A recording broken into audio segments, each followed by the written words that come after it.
Michigan promoted Kirk Campbell to offensive coordinator, who was the quarterback's coach at Michigan last year. This with Sharon Moore becoming new head coach at Michigan. What he's opted to do was kind of elevate from within. And I kind of like this because it means that both the head coach and the OC at Michigan are 37 years old. So we're in the middle of a youth movement all of a sudden. And both were elevated from within, which is something that Clemson prided itself on doing during that run that meant 2 national championships. So this is not a bad philosophy to use.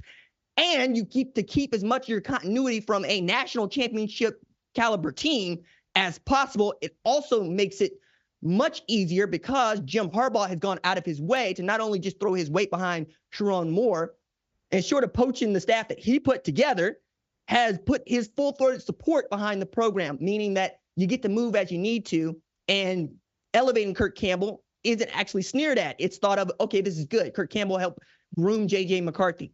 He understands the offense. He knows what they're going to do. He was watching Sharon Moore call plays. That's probably going to stay intact. Along with that, Grant Newsome has taken the Sharon Moore path of going from tight ends coach to being the offensive line coach, right? So your continuity on offense is mostly going to be the same. And I think that's outstanding, right? That's what a good CEO coach would do, is leave you in a great position to hire the next guy from within and try to keep winning as many games as possible.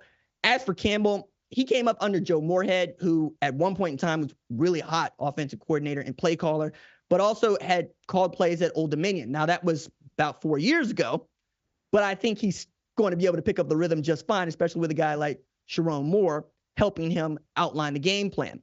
Now, defensively, we're getting into a little bit of a new space for Sharon Moore, as on Tuesday, that is today, Jesse Minter and Mike Elston decided they were going to join Jim Harbaugh in Los Angeles as part of the Chargers staff. Minter, you'll know, defensive coordinator, guy that was probably going to win the Broyles Award if Phil Parker didn't win it, if Sharon Moore didn't win it.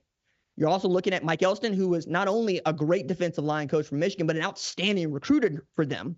And after letting go of Chris Partridge last year, linebackers coach, you're basically going to have to fill out the entire defensive staff, save DB's coach Steve Clinkscale, who may be in line to be your defense coordinator, just so you keep some sort of continuity there. But Sharon's got some work cut out for him, right? He's going to have to go try to put together a staff on that side of the ball that looks nothing like the staff that he just had, along with Jay Harbaugh deciding that he's going to go coach in the NFL as well. You got to get a new special teams guy and a dude that had enough moxie and enough confidence from the staff to actually be an interim head coach while Jim Harbaugh was serving his self-imposed suspension by Michigan for recruiting violations earlier last year. I think this is going to be okay. I'm just curious about which direction Sharon's going to decide to go here, because usually you keep one or two of the coordinators from the guy, or excuse me, one of the coordinators from the previous regime to try to keep some continuity. Urban Meyer used to try to keep the defensive coordinator on staff, for instance, right? And that's not a bad way to go if you're an offensive coach. Now, is Sharon Moore going to try to continue to keep this all Michigan? Or is there somebody that has his eye on that also can help you build out an outstanding defense, the kind of which that can help you win a national championship? Okay, along with some more coaching news in the Big Ten, as it were, which is wild to say, Washington has made waves here with Jedd Fisch being their head coach, but also with two coordinators that are the sons of NFL and one college football great. First one, Brendan Carroll, offense coordinator, was at Arizona with Jedd Fisch. He's going up to Washington, right? That's Pete Carroll's kid. Now, earlier this week, Stephen Belichick is going to be the defense coordinator for Washington. This is significant. Why is it significant? Because Stephen Belichick has 3 Super Bowl rings. I bet you didn't know that I was going to go that direction, did you? I bet that's not what you thought. Because if I give you anything else to tell you about Stephen Belichick, you might thumb your nose, right? Let's start with this. Safeties. Really great safeties coach for the New England Patriots. Outside linebackers. Really great outside linebackers coach for the New England Patriots. Was offered a job working for Gerard Mayo with the New England Patriots. So he wasn't being thrown out because he can't coach. He can't, right? However, he ain't worked anywhere else. And his college football experience is limited to long snapping at Rutgers for Greg Schiano, where he was also playing lacrosse. Okay. I understand if you're a Washington fan, you're going, okay, we clearly hired this man for his pedigree and his ability to understand scheme and defense, but can he recruit? You don't know. You don't know. Matter of fact, the late Mike Leach told me this, and I'll never forget it, when I asked him about Alex Grinch and whether or not that guy was a good fit for Oklahoma's DC. He's one of my questions was, can he recruit? He says, I didn't know that either until he got there, and you just got to watch a guy work. And some guys that you don't think are going to be able to recruit worth a lick become some of your best recruiters. Other guys that talk a mile a minute, turns out they can't sell anybody on anything, and you got to make up the difference. We'll see what Stephen Belichick looks like and does, and I do say looks like, knowing how that man has appeared on sidelines on television. But also, if that's the kind of guy that you want to play for or not. And only players are going to be able to tell us that, and they're going to have to build from scratch. He's going to have to build from scratch, and we're going to get to find out some things about Stephen Belichick. I'm also going to remind you, over here we're going to say Stephen Belichick because Steve is his granddaddy, and Steve has his own place of honor inside of college football walls. So I'm always going to try to lean towards Stephen Belichick being the defense coordinator at Washington, and Steve being Bill Belichick's daddy and Stephen's grandfather.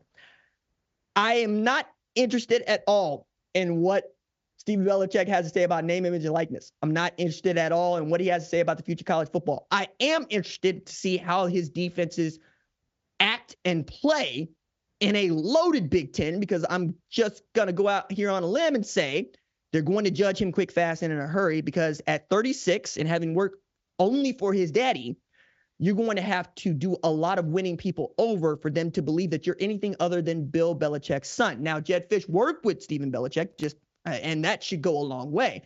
But it's also Jed Fish that they're going to be looking at here going, is this the best you could do? I'm also trying to add in here on the way out, though. At 36 years old, he is defense coordinator at Washington. Mike Macdonald, he's 36 years old. He's the head coach in Seattle. There's a 37-year-old head coach at Michigan. There's a 37-year-old offensive coordinator at Michigan. Lincoln Riley was 34 when he became head coach at Oklahoma. This is becoming what it is. Like, these jobs, even coordinator, used to be a job that you need to be in your 50s for people to kind of be like, oh, yeah, that dude makes sense. He's been coaching forever. Now, guys like Stephen Belichick have 12 years of NFL experience and 3 Super Bowl rings. That is what we are doing. We have created guys that show up not wanting to play anymore, but wanting to coach. That is remarkable in as far as how the game has progressed, and it also kind of underscores why the football has been so good, regardless of what others have said. Football, at the level that we play it in the Power 5, the level we play it in the NFL, has never been better. Never, ever, ever. We are friggin' awesome at playing football. And one of the reasons is we have these coaches like Bill Belichick, Mike Shanahan for Kyle Shanahan, keep going down the line. They're raising guys that are outstanding coaches, already have a fundamental understanding of what it is that they want to see on defense, how they want to see it on defense, how they want to see it on offense, and then can get these big, fast, strong freaks of nature to go do what they ask them to do. Like a guy like Deebo Samuel exists, and he's an all-pro. That guy doesn't make an NFL roster when I'm a kid. That's how far we have progressed. I have faith that Stephen Belichick is going to be able to find those kinds of players on the defense, because that's what he was raised to do. If you like what you've seen, consider subscribing to the #1 college football show on YouTube, the Fox Sports app, or wherever you get your podcast.